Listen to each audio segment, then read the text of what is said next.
I'm just going to go check outside. Maybe the island's back to its old formation, Mikimoto-san said, as he left the dining hall. I was a little bit curious as well, so I took Mari and left with him.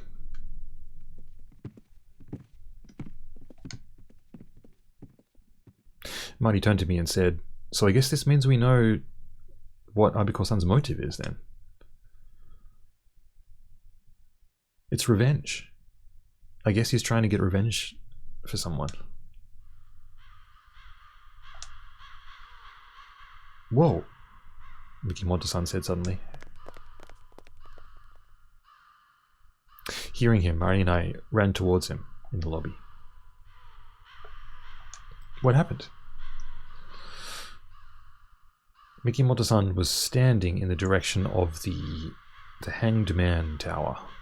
The Hangman Tower.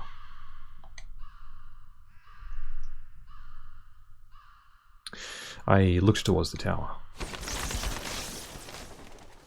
Whoa.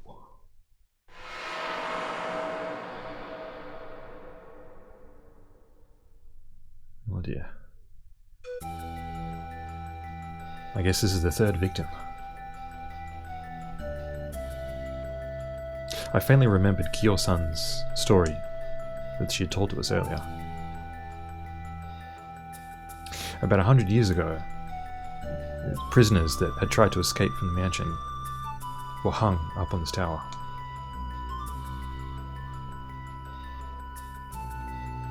As if someone had tried to recreate that story, Kyo-san now hung before us like strange fruit off the tower.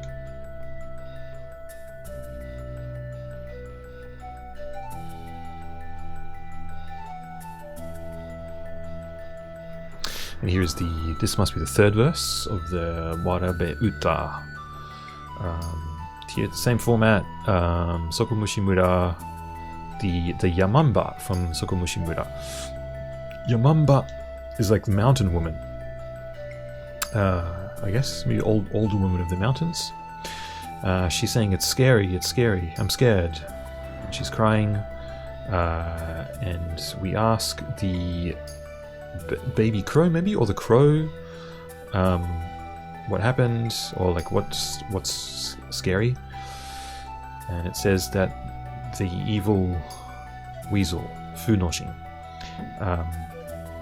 stood them up at a high place, and now they can't move, and that's what's scary. So that's what this verse says for this particular murder. So here again, like same as the second verse, and I think the first verse as well, like there's three areas that are highlighted pink. The first one is that the old mountain woman word. Second one is the crow, or a baby, or potentially baby crow. And then the form of death, I guess, which is here it says like kind of stood up on a high place. And they use the word for like, it's like high place and then like to be made to stand somewhere. Obviously Kyo-san isn't standing, but I guess she's upright in a way, and she can't move, which is what the next part says. So yeah, there you go. Creepy.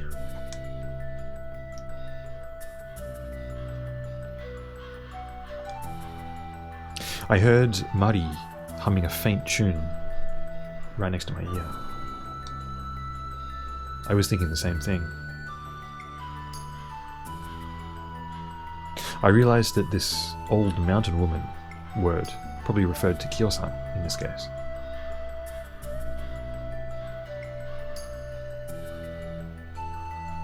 Her dead body was strung up on the tower, high above us. And above that was a group of crows that were circling around. The third murder had indeed happened. And not to mention, just as it had been foretold in the Warabe-uta. We've got to let everyone know.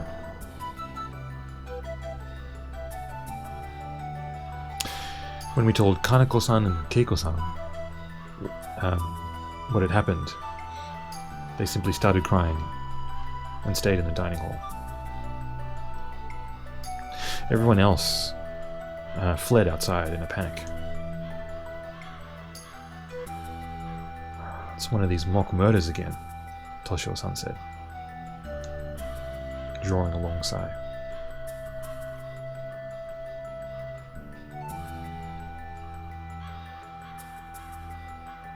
Abiko-san was talking about revenge and whatnot, but I just don't get what he's trying to do with all this sort of stuff. It just seems totally non-discriminatory. Like he just kills anyone he pleases.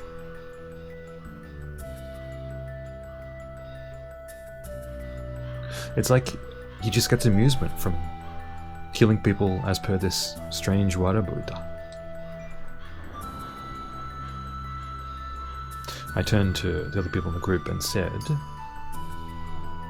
here we can choose to get Kyo-san down off the tower, or that the culprit might still be in the tower. Well, I don't think that's true, so maybe let's go with A. We'll just have to get Kyo-san down. In any case, let's just get Kyo-san down off the tower.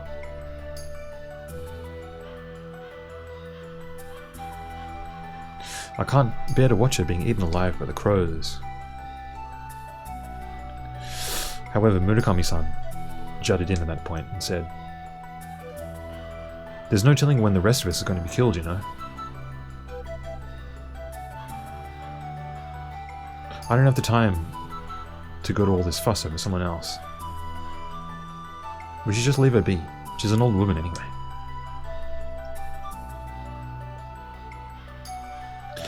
I felt like maybe other people in the group felt the same way, and so I didn't argue any further.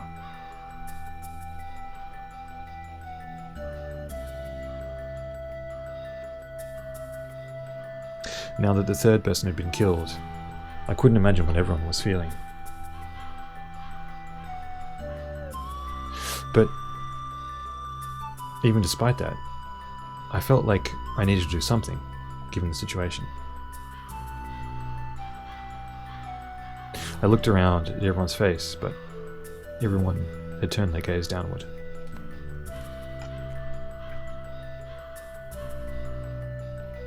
It couldn't be helped. I had to go to the tower alone. I tried opening the door, but it was closed shut. It seemed like it was locked from the inside. I tried forcing the door a couple of times, but it was no use. I gave up and left the tower. "It's locked," I said.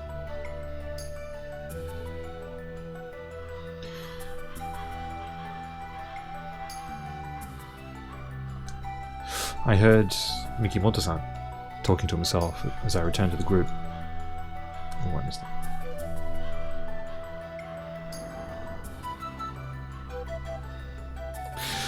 You know, I thought that maybe Kyo-san could have been Abiko-san, but I guess I was wrong. I didn't really care about who Abiko-san was anymore. All I could think about was that poor Kyo-san hanging from that tower.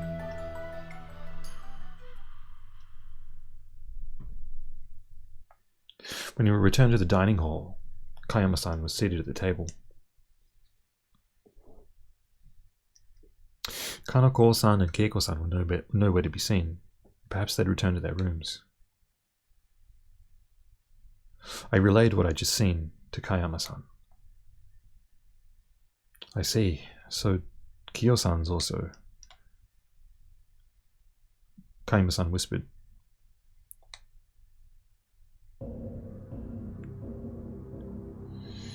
"Maybe everyone should just die then." Suddenly Midori-san raised her voice. "What's going on, Midori?" "It's not me. I didn't do it."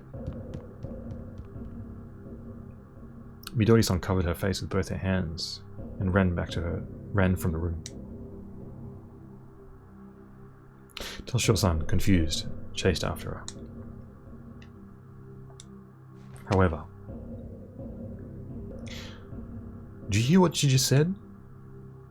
Murakami-san was grasping onto Toshio-san's arm.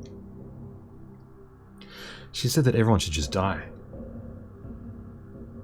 Toshio-san nodded weakly. You know, I'd been pretty suspicious of her since the whole nail polish thing. But now I'm really starting to think that maybe she is the killer.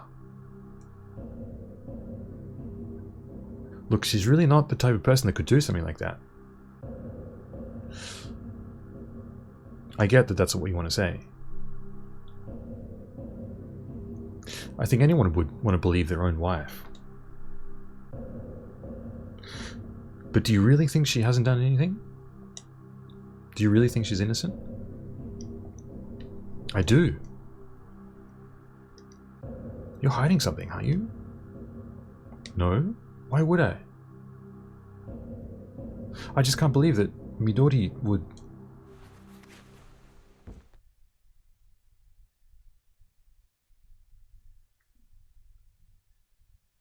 Toshio-san picked at his hair and then sat down on the floor.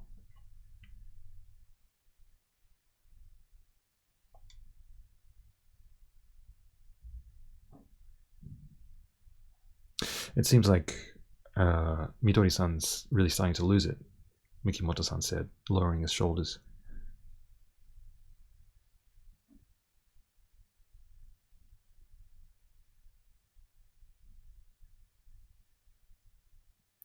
Even though she has an alibi for this murder, and for that matter, Natsumi's as well, she really doesn't need to go that far and say those kinds of things.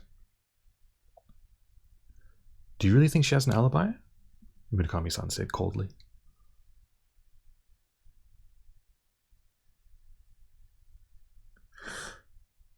By the time she came to eat, everyone was in their own rooms.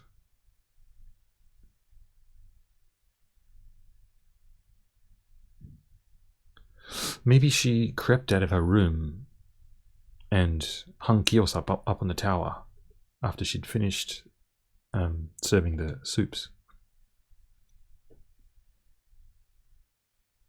And then, feigning innocence, returned to the dining hall and sat at the table. It's not impossible. I guess so, Mikimoto-san said.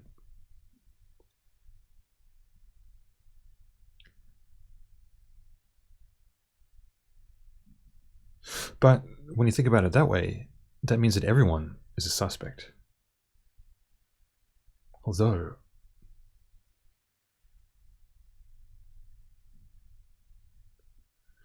someone to kill someone, hang them up on a tower, and then return once again, all alone, in such a short time, surely it wasn't possible. And just then, we heard footsteps, and someone ran into the dining hall. It was Kaneko-san. Directly behind her, Keiko-san followed. What's wrong, Kaneko-san? It looks like you've seen a ghost or something. Kaneko-san handed one sheet of paper to Mikimoto-san. What's this? It's Kiyo-san's will. Her will? Mikimoto-san said, surprised. Which means that... Did she commit suicide? I guess here, so maybe probably rather than will, suicide note, I guess would be a better way to say that. Isho, suicide note, maybe. Yeah. So Kiyo-san's suicide note. It had fallen on the floor just outside my room. Read it. Mikimoto-san squinted his eyes and read it aloud so that everyone could hear. I must apologize for the inconvenience I have caused you. I have done something terribly frightening. My hands are stained with blood. We heard Mikimoto-san swallow hard.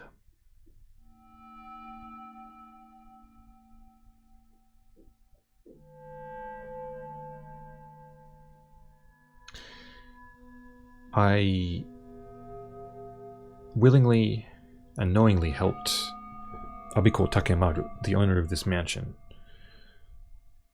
kill other people and assist in those acts. Everybody in the room listened carefully to Mikimoto-san's words.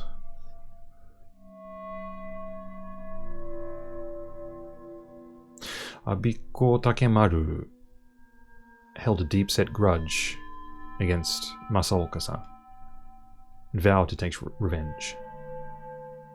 And so he ordered me. He ordered me to assist him in the murder.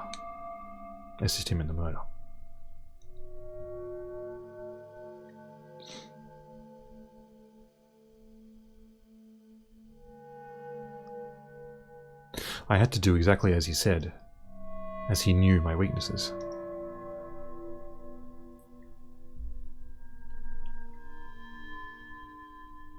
Hold on, I feel like this is important. I need to do this properly. There's something here I need to check. Is it Gyaku Urami?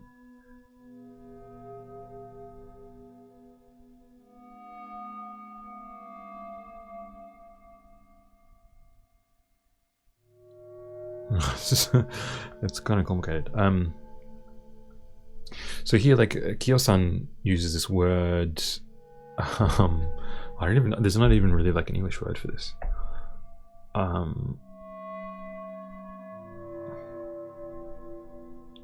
Gyaku Sakaurami. I think it pronounces Sakaurami.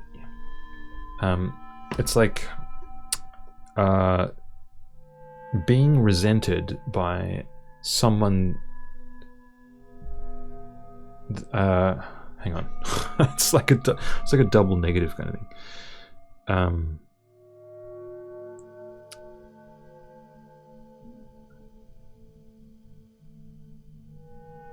Yeah, I don't even know. It's really hard to get a grasp of this. It's like the kanji literally means reverse grudge, which means that, like, let's say like one person like holds a grudge towards someone, but it's kind of like an unfounded grudge, and then as a result of that grudge, the person who is being resented holds a grudge to the person that holds a grudge to them. If that makes sense. It's kind of, you wouldn't really, there's nothing to translate, no sort of handy word or phrase to translate that into English. But basically, Abiko Takemaru, Kiyo-san is saying Abiko Takemaru has a grudge towards Masaoka-san, and it's like kind of inferred that like Masaoka-san like initially had a grudge towards Abiko Takemaru. I think that's what's going on. So Abiko, like, you know, is acting upon that grudge and trying to get revenge or whatever, you know.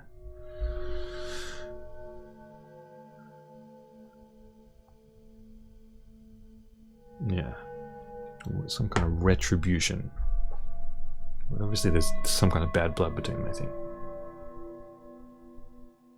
So maybe I'll translate that as reverse grudge, because I think there's going to be a bit of discussion about it, I think. What does she mean by reverse grudge? Kobayashi-san said, but nobody responded.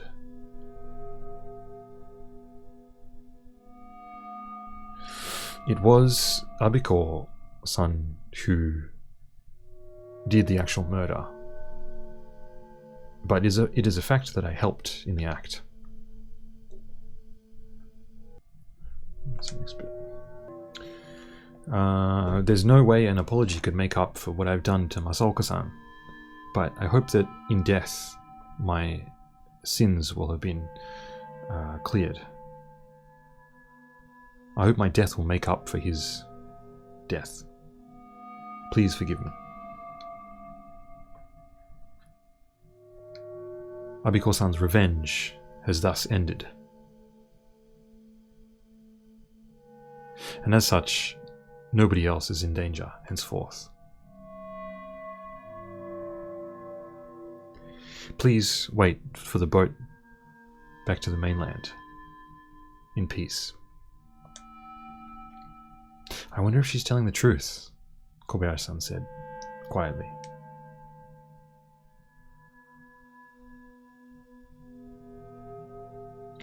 And lastly, in order to clear up any suspicions and any other lingering sinful and lastly, in order to clear up any suspicions, I would like to divulge just exactly who Abiko Takemaru is. I heard everyone take a deep breath. The true form of Abiko Takemaru is... Mikimoto-san stopped speaking and looked up from the suicide note. His eyes looked steadily at Kayama-san. Wait a second,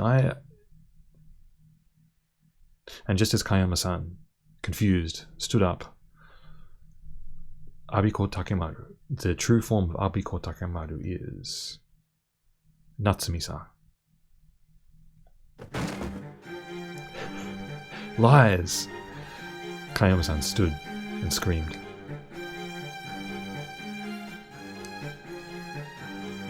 These are all lies. My Natsumi is a victim. She was killed. She's not the criminal. She's got a lot of nerve writing something like that.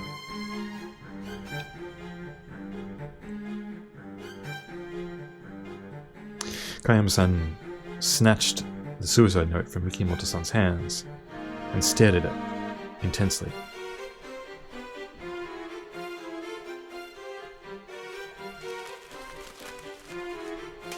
Natsumi-san, after making her revenge, made it appear as if she'd been killed by someone else and opted to kill herself. No, this is lies. It's nonsense. Kayama-san read through the suicide note and then threw it on the floor. I knew it. I knew that's what had happened, Kaneko-san suddenly said. You what? What do you know? I know everything. I kept quiet this whole time, but I saw something. What? What did you see? I saw Natsumi-san in Masaoka-san's room.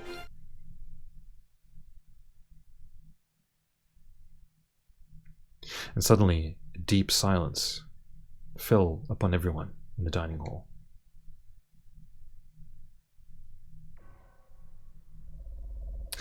Late last night, I went to visit Masaoka-san's room. But upon arriving, I saw that he had already had a guest. And it was Natsumi-san. I offered. That's correct. When I tried knocking on the door, I heard voices from inside.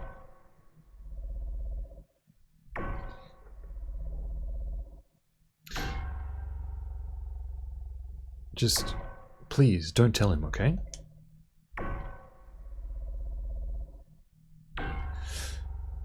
But it really is a coincidence meeting you here, of all places. I was surprised too.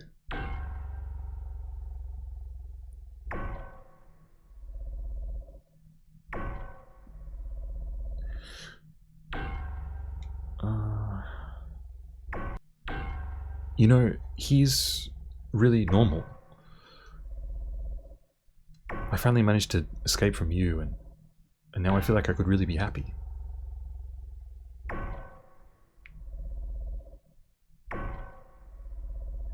And I'm not going to let anyone destroy that happiness for me.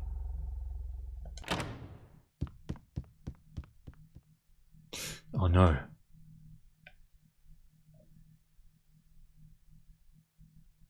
Okay. Wow, it's just not a whole lot of information. There's a lot inferred here. Okay, so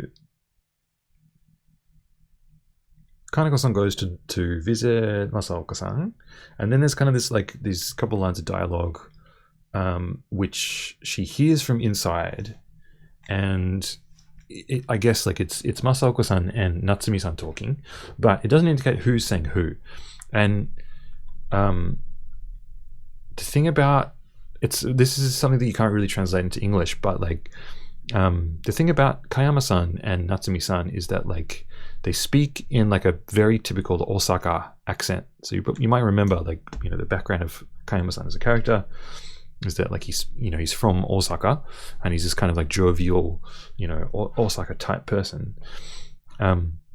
So whenever there's text that uses that Osaka accent, it's obvious, it's kind of clear who's speaking. You don't really need to put the name in or anything like that. So here we have a couple of lines of dialogue, and some of them have that Osaka accent.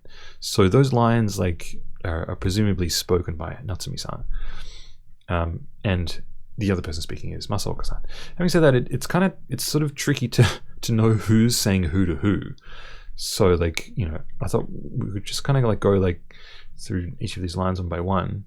First, this is an Osaka accent, so it must be Natsumi. She says, please don't tell him. And then I guess the next line is probably Masaoka-san. And he says I never expected to see you here. So there it's kind of so you sort of realize that they have history. They know each other. And I guess they've been keeping that secret from everyone. And then this next line I think is, this is Osaka accent, so this is Natsumi. She says, yeah, I was surprised too, but please, I'm happy with this guy. This is a normal guy. I managed to get away from you. I feel like I could really be happy. And then the next line is also Natsumi, because this is in Osaka accent as well. And she says, I wouldn't let anyone destroy that happiness. And then you hear the knock. Natsumi-san, I guess, not Natsumi, Kaneko knocks at the door, and they go, oh no. This is kind of you wouldn't this wouldn't happen in English, but someone says, the jig is up or something like that. It's Shikujita is kind of I failed kind of thing, or this is no good kind of thing. This is a failure. It's you wouldn't actually say that. So it's kind of that's a line that sort of indicates that they've been caught in a sticky situation. And then Natsumi-san's story finishes there. And that's what happened.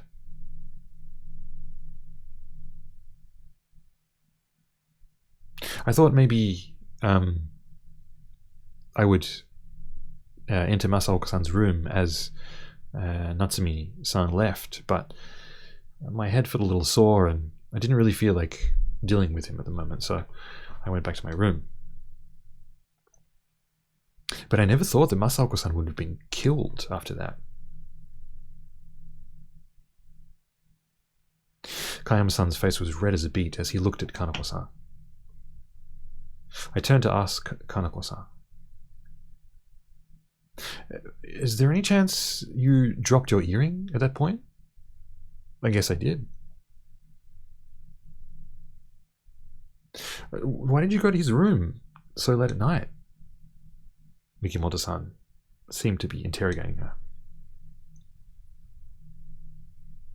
Kaneko-san looked down at the ground and chewed her lip for a bit, and then said, alright, I'm just going to say it.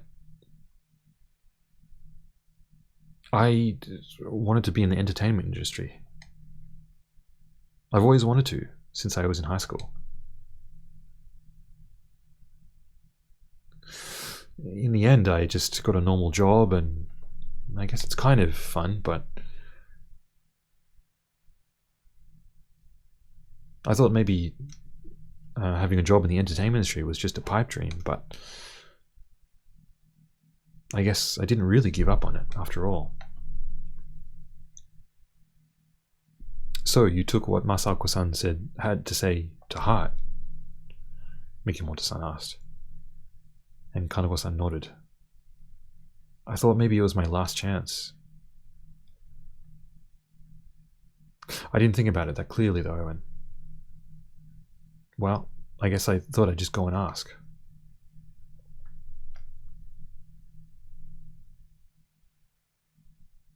I thought that she had probably made the decision to go to his room after thinking about it for quite a while.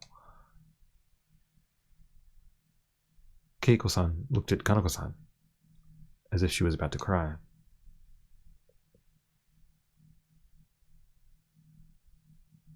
I realized then that this was probably why Keiko-san was crying last night.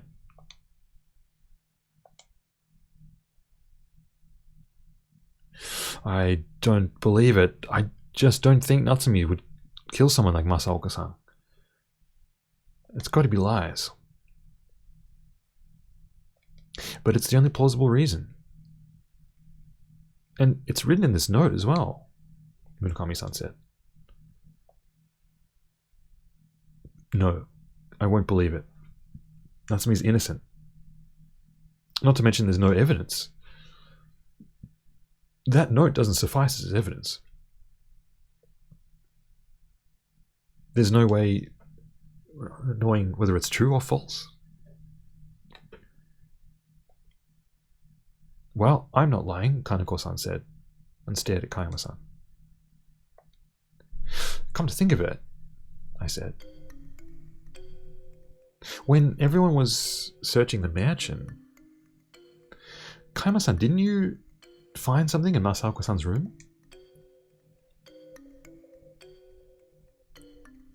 Kayama-san looked surprisingly pale. No, I didn't. Nothing at all. You're remembering it wrongly, aren't you? He seemed to deny what I was saying, but I knew something was strange about the way he was talking. No, I think I'm remembering it clearly. I'm sure you picked up something. Would you care to show us what it was?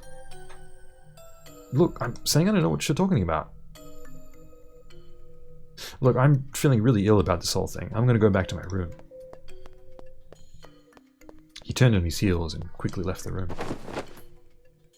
But just as soon as he turned to go, Toshio-san quickly leapt after him and grabbed him by the shoulders. What are you doing? Let's take a look, shall we? Mikimoto-san started searching Kayama-san's pockets. Here it is. There in his hand was a penknife. A Stanley knife, perhaps.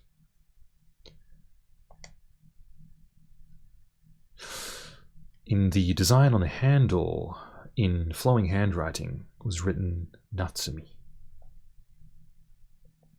Give that back. Kayama-san tried to take the knife back, but he was too late.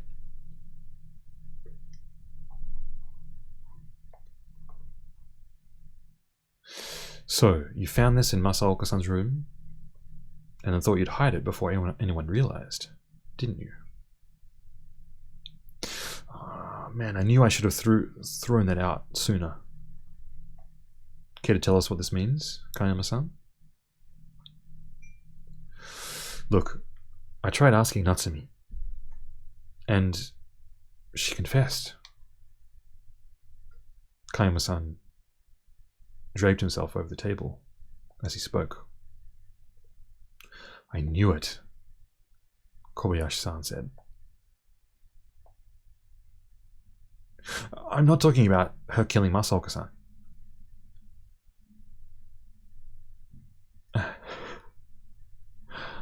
What is that? She confessed about how she had worked at this brothel up until recently. So here, this is another. I don't know exactly what this means. Kanema-san says like a soap. He says so. Yeah, she worked at a soap in Minami. Minami. He uses this name Minami. Either that's an area, maybe, or like a, I don't know, town or something, perhaps, or the name of this establishment. And he uses the word soap, but I guess he probably means soapland, or like a, you know, a bath house that's, you know, an establishment of prostitution.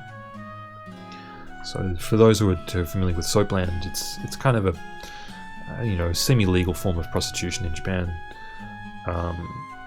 and yeah, the people that work at soaplands, like, you know, work as hostesses.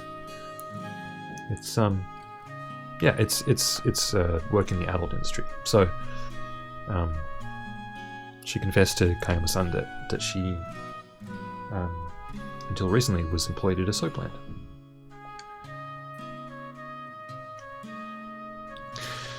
Turns out that this Masaoka was a regular customer at her soapland. Seemed like they lived together for a while as well. In other words, he just lived off her money. Apparently he was a really awful guy. She finally managed to escape his clutches when we got together. I knew he was no good. That Masaoka bastard, Mikimoto-san said, full of anger.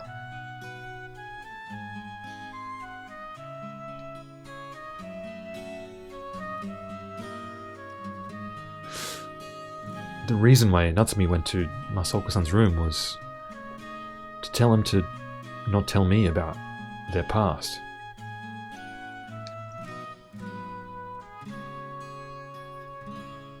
But all he did was use that as a weapon against her. He's a piece of trash, that Masaoka. It was just then that I realized this wasp spider, this female spider, female prostitute spider, and Natsumi, this hostess from a soapland. So that's the connection.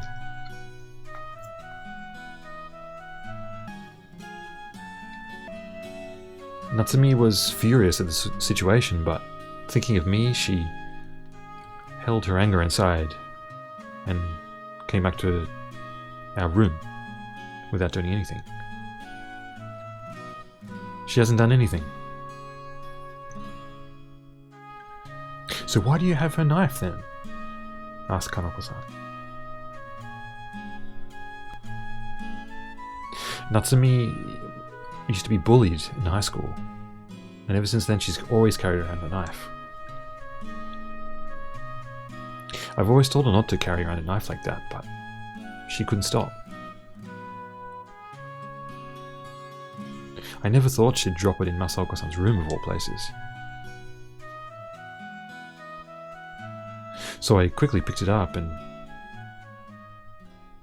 No, I don't believe it. I'm sure she planned to kill him from the get-go.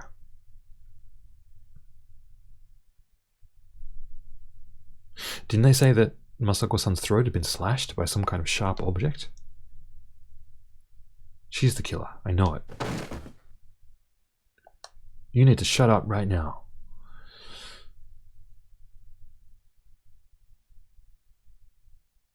Natsumi-san would never have hurt anybody. Not even because of some kind of sordid past.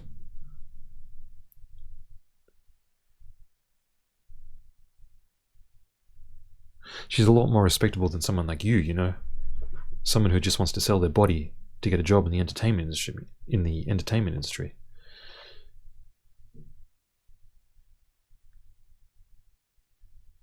You're the one that acts more like a whore. A what? Kanoko-san's entire body was shaking with rage.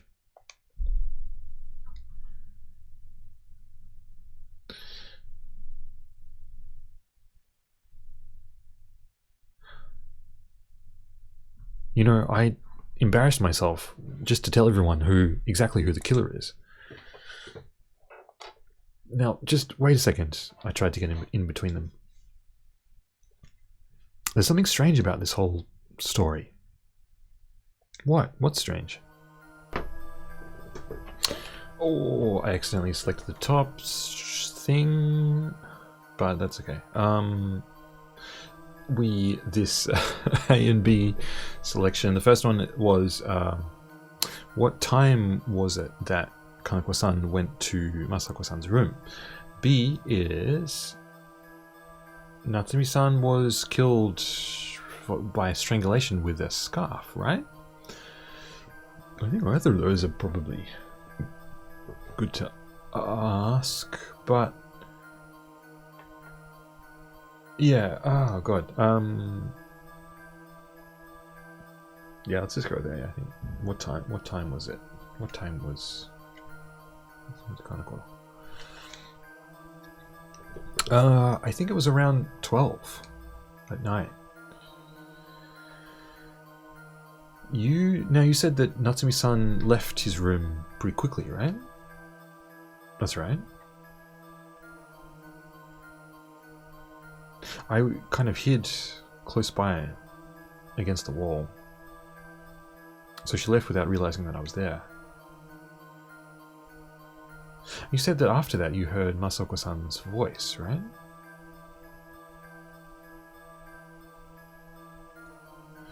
So... hang on, wait. So... Natsumi-san...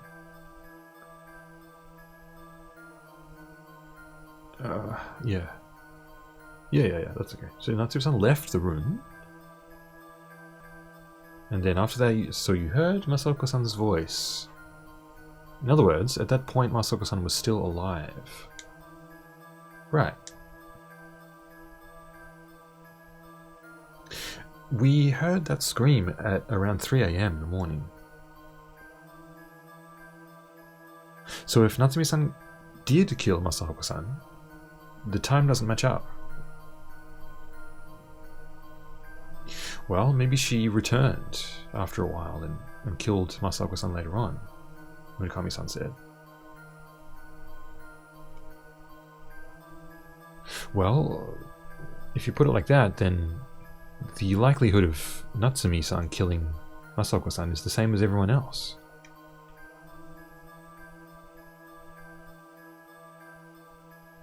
And that still leaves the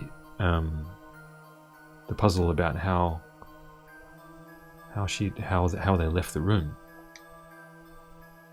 Mikimoto-san said.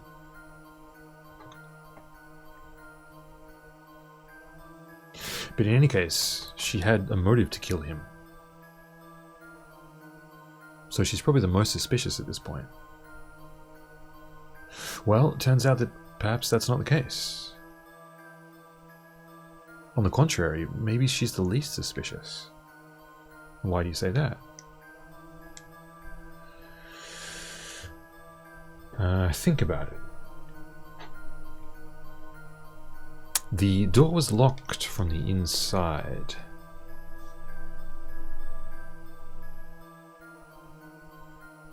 Now, why did the killer kill Masaoka-san inside a locked room?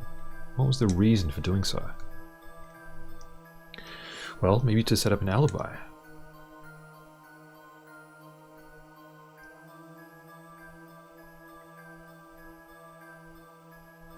Well, if that's the case, then Natsumi-san, who was in the toilet at the time of the murder, would be the least likely to be the culprit. It proves that she would be the least likely to be the culprit.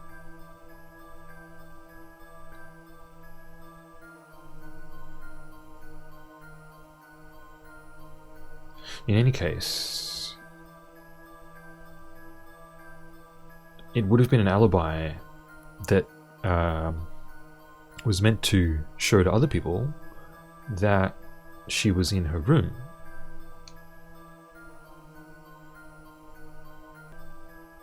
Why would someone put on all these theatrics about a seemingly impossible murder Only to have them leave their room.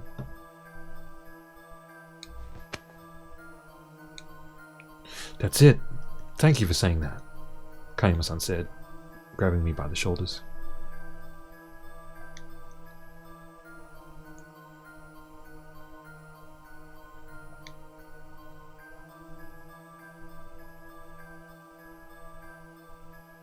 You know, I was a little bit suspicious of Natsumi as well, to tell the truth.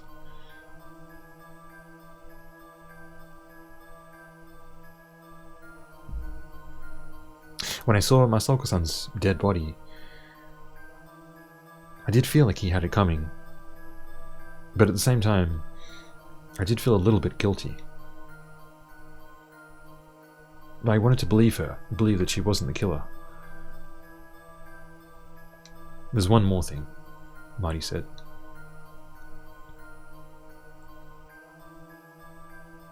In Kyo-san's suicide note, it's written that she killed herself, that Natsumi-san killed herself, but Natsumi-san was strangled with a fox scarf.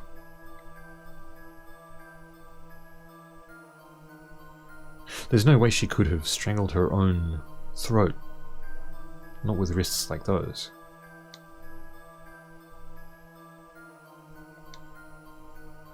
Nobody had anything to say. Marty-san was totally right.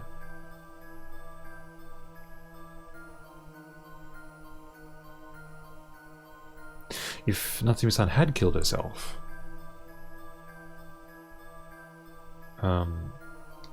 she would have had to strangle her own throat at the very end. There's no way she would have cut her wrists that deep and then strangled herself.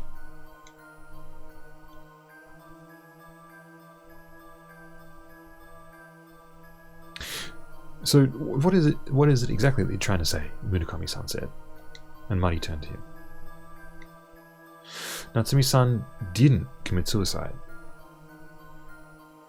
Thus, this suicide note is a fake. A fake? That's correct.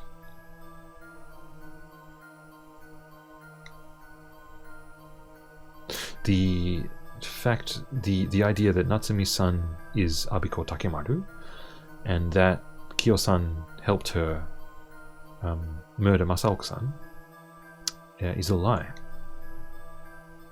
Which meant Kyo-san didn't commit suicide either. She was killed by Abiko Takemaru.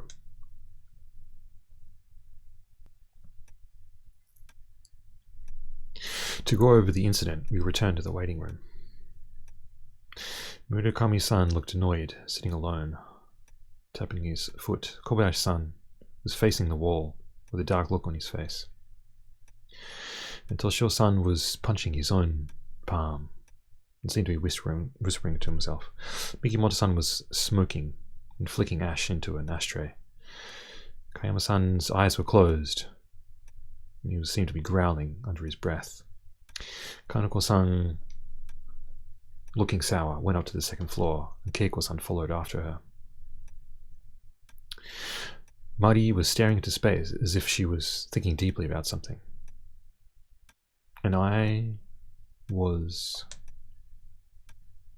looking at the side of Mari's face, waiting for time to pass.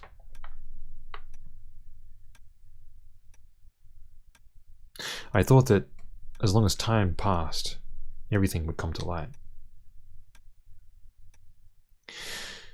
Once the sun set, the rocky outcrop would fall below the ocean level, and the island would return to a half-moon shape. And then the boat back to the mainland would come, and Mikimoto-san would be able to take his boat out of the harbour. As long as we stayed alive until then. Nobody moved.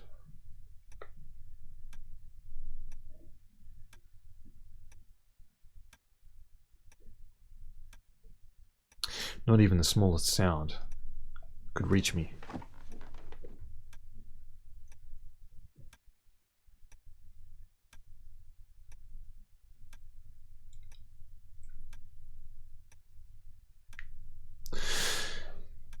Mikimoto-san, can I borrow your binoculars?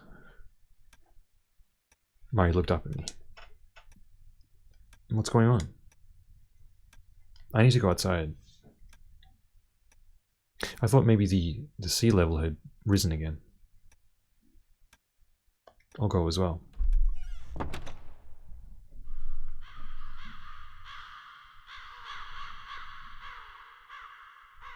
As we left out the mansion through the entrance,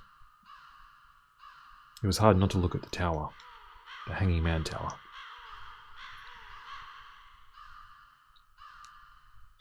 We left the mansion, trying hardest not to look up at the top of the tower.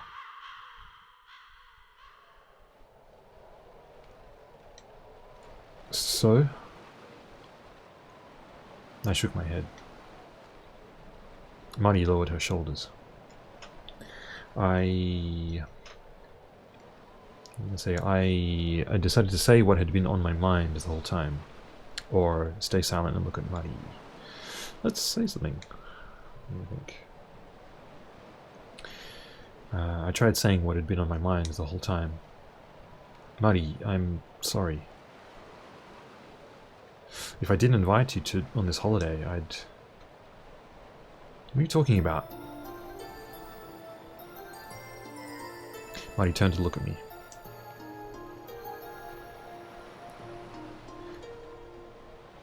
You know, I was really happy to have the chance to go traveling with you again. You don't need to say anything like that, you know. I couldn't say any more.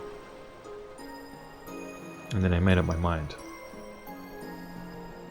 I made up my mind to protect Mari as much as possible.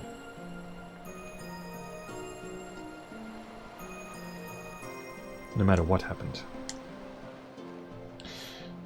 Listen, Toru. What? There's something I've been thinking about. What is it? Can you just promise me not to laugh? Of course.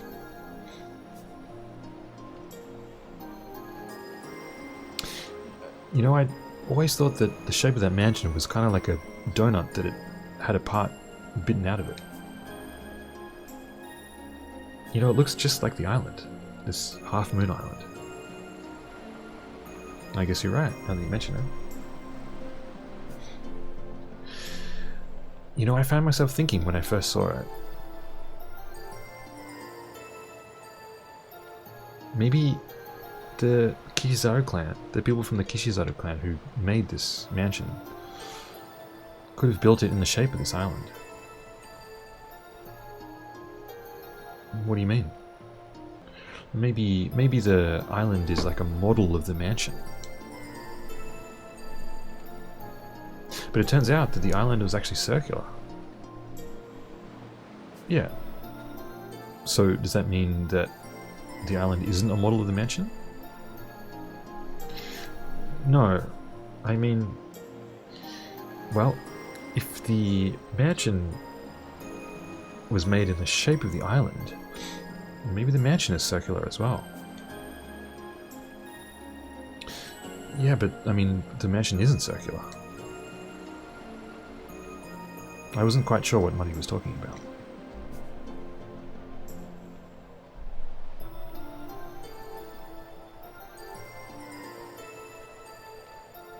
You know, we all thought that the island wasn't circular either. But it turns out that it was. So maybe it just so happens that the mansion will turn out to be circular as well.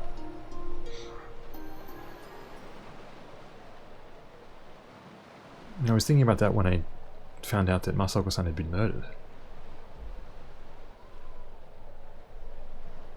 Mari's story had finally returned to reality. And I stopped to listen to her. You and my uncle were in the corridor, right?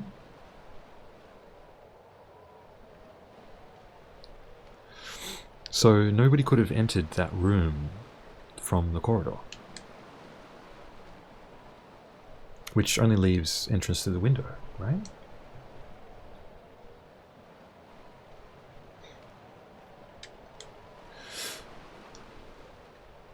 Well, that's what I thought too, but I mean, we found out that that was pretty much impossible, right? There were no footprints in the garden, and the gate was closed, and there's that pit of spikes underneath the window. It was raining and windy outside the room, and the roof was really slippery.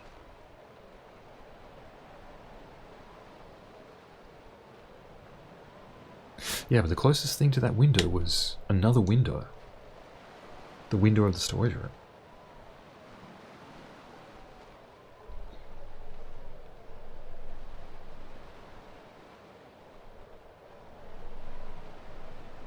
Maybe the killer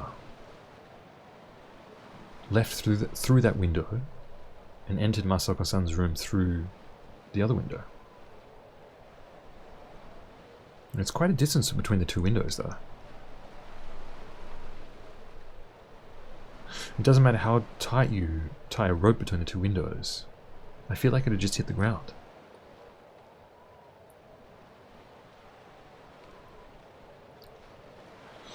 But listen, Toru. If this mansion really is the same as the island, and it's also circular, maybe it makes sense. Well, I guess it does, but in reality, the only thing between those two windows is like a 10-meter space. It's not circular. Right, the island wasn't circular either. There was space, or at least we thought there was. But it turns out that there was a rocky outcrop there. So this rocky outcrop is the missing link. So I can't help but think that there's this missing link at the mansion as well, and it's between those two windows. I mean, you say that, but where is it?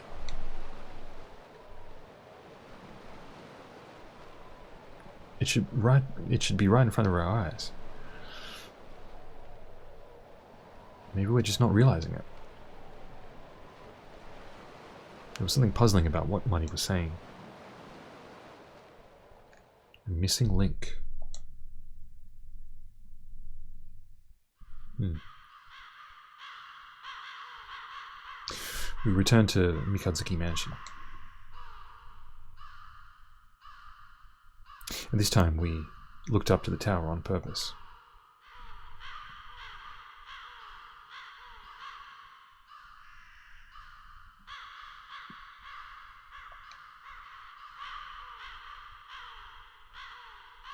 I pulled out the binoculars and looked up at the Hanging Man Tower.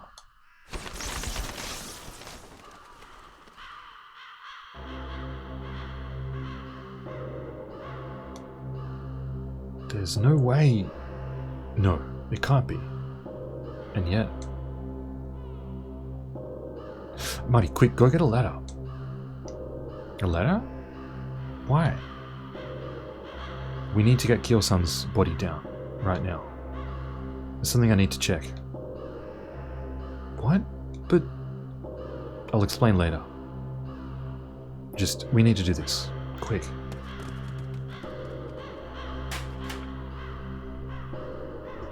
We put the ladder against the tower. It was really unsturdy, and harder to get a footing than I thought. I can't hold the ladder by myself. I'll go get my uncle. No, it's no good. Didn't they say that they wouldn't help us out just earlier? Look, just wait. I'll be back right away. Money returned soon after. I was surprised to see that she'd brought along Kobayashi-san, Murakami-san, and Mikimoto-san.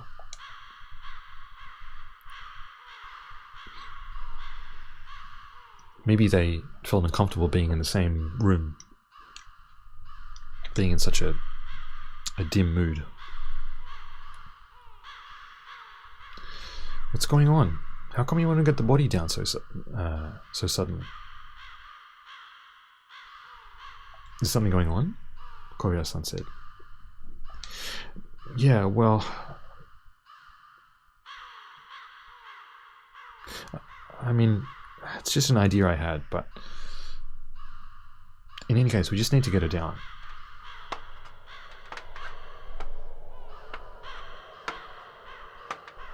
I climbed up the long ladder, as it was held down by 3 people at the bottom.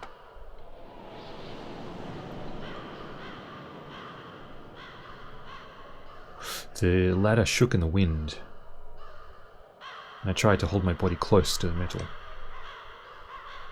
Toru, you okay? I heard Muddy's voice from below.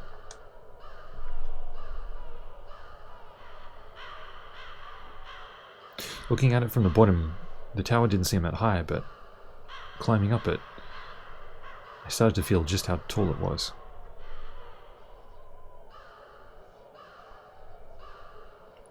You could see right out onto the coast, where the island became circular.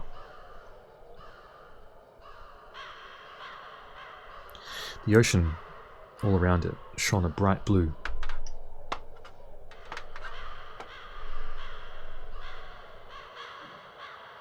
I reached the very top of the ladder.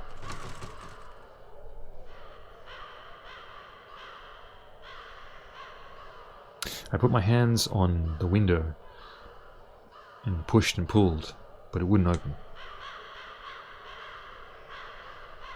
It was stuck. Toru, be careful! Looking up at the way I flimsily placed my body on the tower, I heard Muddy's worried voice from below. In order to reassure her, I tried shaking my hand in her direction. And then...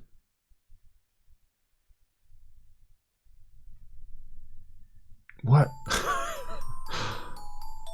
I saw it. The missing link.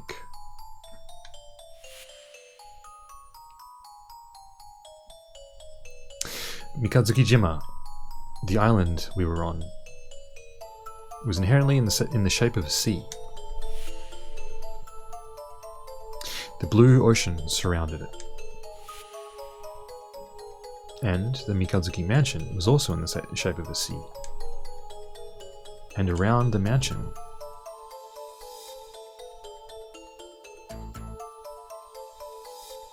I felt the last piece of the puzzle snap into place.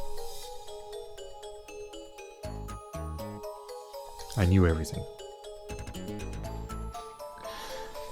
I know now how the killer managed to kill Masaoka-san in the locked room. I needed to tell everyone. I descended the ladder. Whoa! Whoa! I'm going right.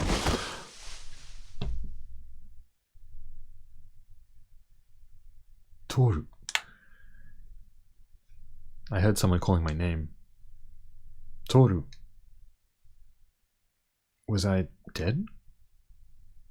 Toru. Mari.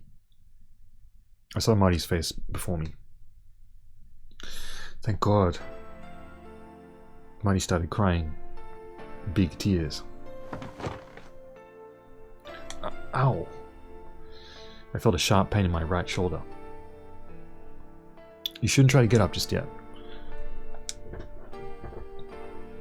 What happened? My uncle carried you here. The place where you fell was full of grass, and it seemed like you didn't hit your head, so we thought you'd be okay. But I was really worried. Mari's tears flowed over her cheeks. I'm so glad. She wrapped her arms around me. How long was I out? About 30 minutes. Do you remember what happened? Yeah, kind of. I tried to trace my mind back. I climbed a ladder in order to get Kyo-san's body down from the tower. And when I looked down at the ground, the flipper. Marty, there was a flipper. What are you talking about? Did you have a nightmare or something? No. I found like a single flipper in that fountain in the garden. It was just like you said. This mansion, it's a model of the island. The mansion's circular as well. Huh? Look, I know what's going on.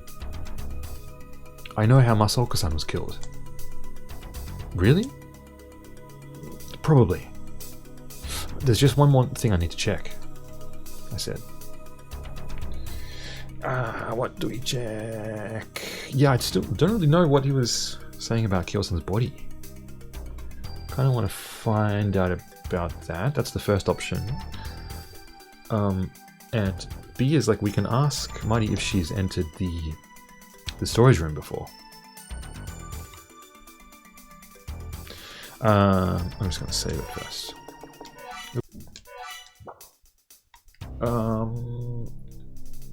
Storage room, I think. Maybe I feel there was like a hint there, wasn't there? There was like that the pool of water under the window. That's what I'm curious about. I feel like maybe we should follow that line of reasoning. What do you reckon? Marty, have you ever been in the storage room? No, but why? Sorry, I really need to check something there. There should be like mummies in that room.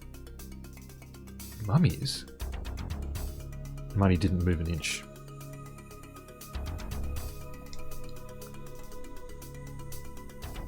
Toru, you nearly died, you know? How did you fall down from the ladder? Did someone, like, push you or something? Marty, this is very important. I stared at Marty's eyes. She nodded and stood up. If something happens, I'll yell out, okay? Upon saying so, Marty left the room, looking behind her several times.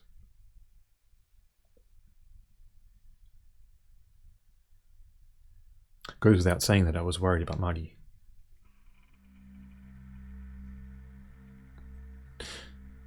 After all, I was pushed off the top of the tower.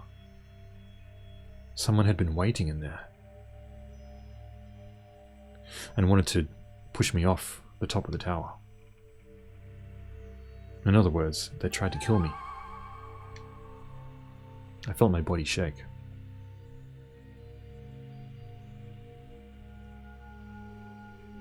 I felt somewhat of danger in this lonely room with no one else in it. Marty returned soon after. She was out of breath. There's nothing there. Nothing nowhere. Do you mean someone cleaned it up, or? I asked around, but apparently no one's been in the storage room or anyone near it. They said that you should go down there if you were awake. I raised my body up off the bed. Look, I really think you should still stay in bed for a while. I need to stop the 4th murder. Marty, I need you to gather everyone in the waiting room. Tell them that I've solved the puzzle. But look, I'm begging you, just do as I say. Everyone, okay? Make sure no one is left out. Marty seemed hesitant, but she listened to what I had to say.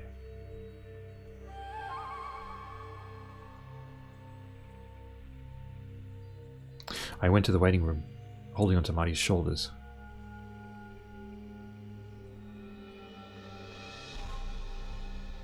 I had only sprained my leg, so it wasn't that difficult to walk.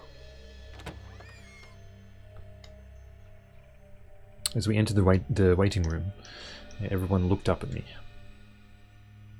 Kobayashi-san, Murakami-san, Migimoto-san, Kayama-san, Keiko-san, Kanoko-san, and Toshio-san. Midori-san isn't there. Midori-san wasn't there. Toshio-san, where's Midori? Well, she... Toshio-san looked down for a while, and then looked up at me. She said she had a headache and she wanted to be alone.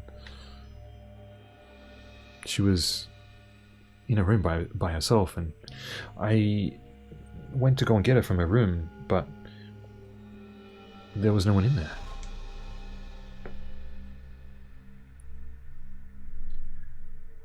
I looked around, but I couldn't find her anywhere. Could it be? I started to think about the fourth verse of the Warabe-uta as the words swirled around in my head. I had to hurry. I knew it, Kayama-san screamed. I knew she was the killer.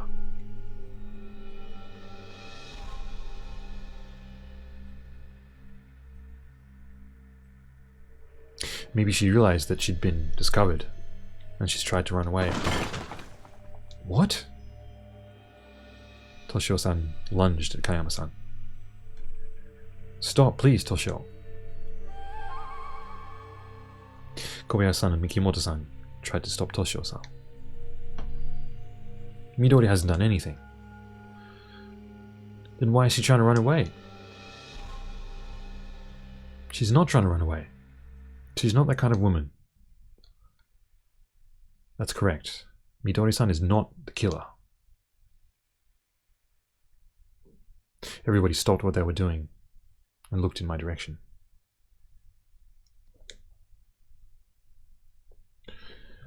If she's not, then who is?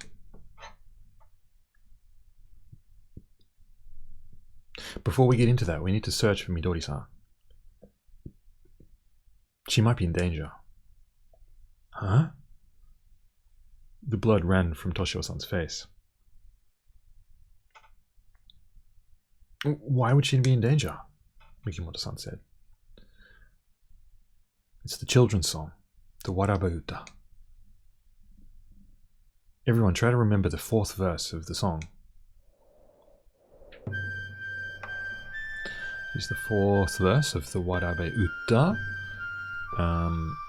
This time it's the Kazamidori. This is a bird. Kazamidori. I wonder if that's an actual animal. Kazamidori.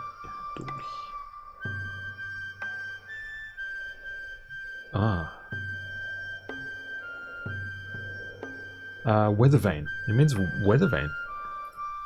I guess so.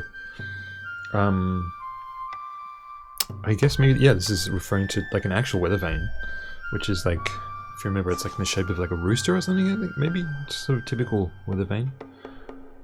I think that's what it's referring to. Just this weather vane. But it uses the kanji characters are like for like wind, like to look or see something, and like a chicken, a bird. Sort of like a wind-seeing bird. So I'm not sure which part of that is relevant, but that's highlighted. That's the only word that's highlighted in this verse. Weather vanes. It's not coming. It's not coming. It's crying. What's not going to come? If we ask the child. This time it's not an animal that we ask. It's like it's a child. The evil weasel Funoshin. Oh, that's right. Yeah. At the end of summer, a great snowstorm comes, and autumn or fall doesn't come. So I guess here it's, yeah, maybe it's sort of saying that, like, I don't know, that it's, at the end of summer snow just starts falling and autumn doesn't come. Weird, I don't know what that has to do with what's going on right now, but I guess we'll find out. The weather vane.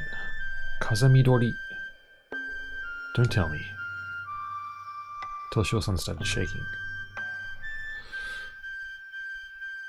Ah, maybe because the word for weather vane has the word Midori in it.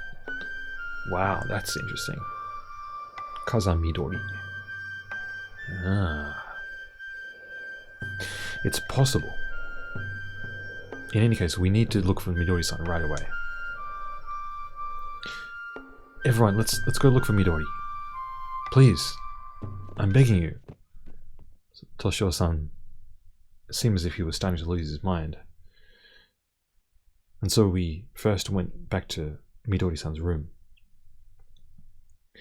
There might be a clue somewhere here. Search her belongings. Alright, Toshio-san said, and then opened up her travel luggage and her handbag. I looked around the room.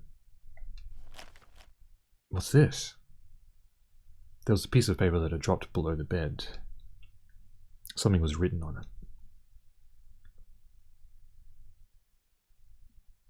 I have something to say about Kawamura Aki.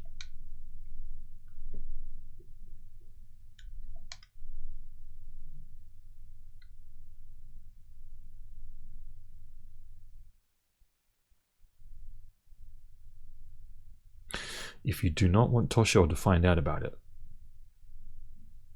come to the lakeside. Okay, come to the small shack on the lakeside, alone. Abiko Takemaru.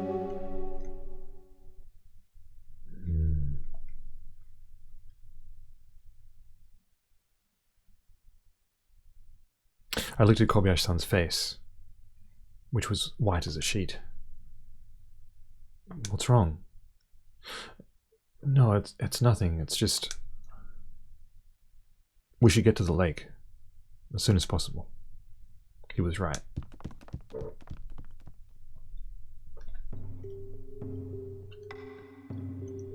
We hurried to the lake. It had started to grow dark, but it felt like a small light of hope was shining inside of us.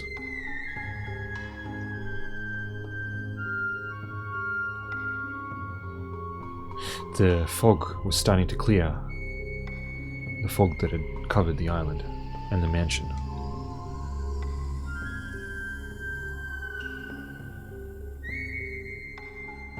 The sun had fallen further into the west and shone an orange, almost blood-like light onto the lake surface. This lake, the lake that had been made by the people of the Kishizaru clan. There was a small shack over on the side of the lake. We headed towards it.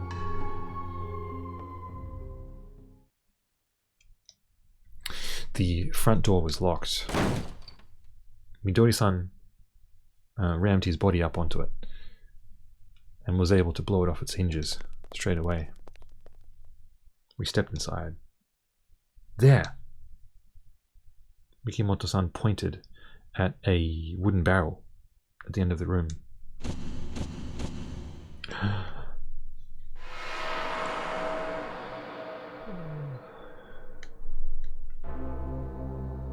In there, we saw Midori-san's head. Midori! Toshio-san screamed.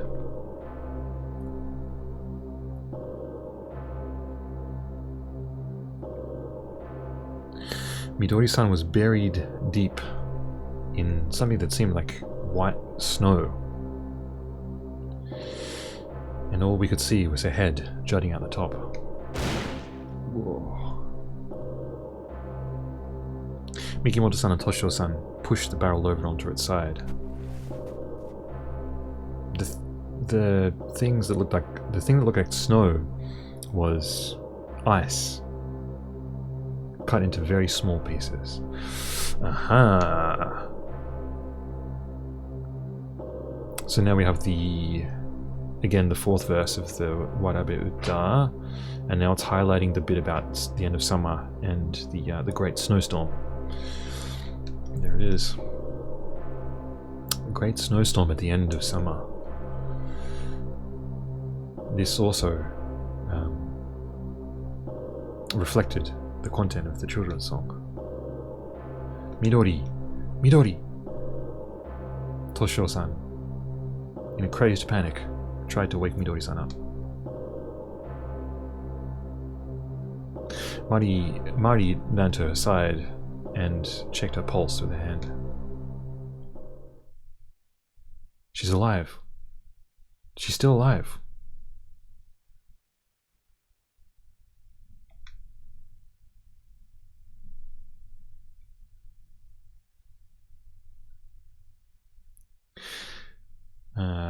I felt a great sense of relief deep inside me. And I felt like everyone else felt the same way.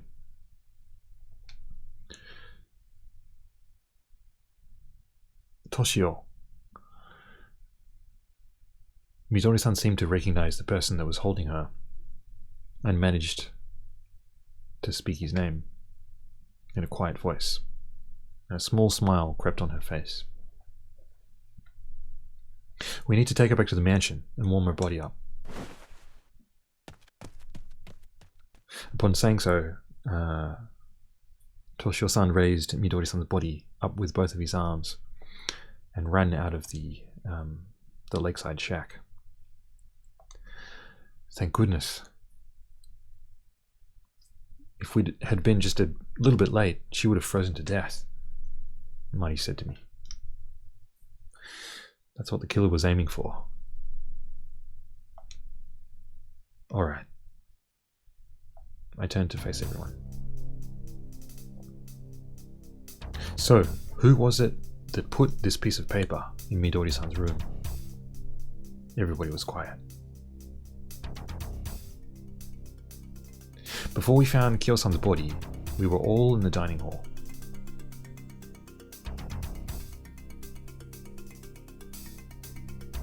And before Midori-san was left alone, we all were watching out. We're watching each other, watching out for each other.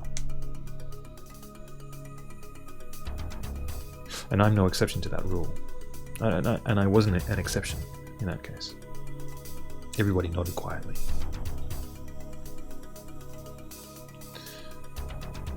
Now, the problem is the 30 minutes from when I fell from the tower. Can everyone provide me with an alibi?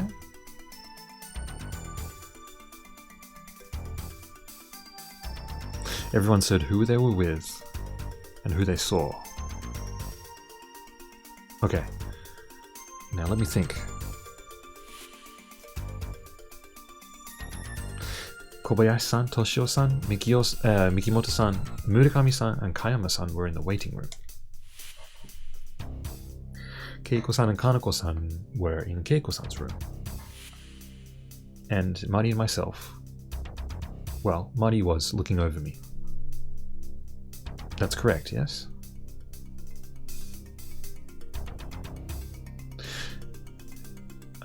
I did realize that it was possible that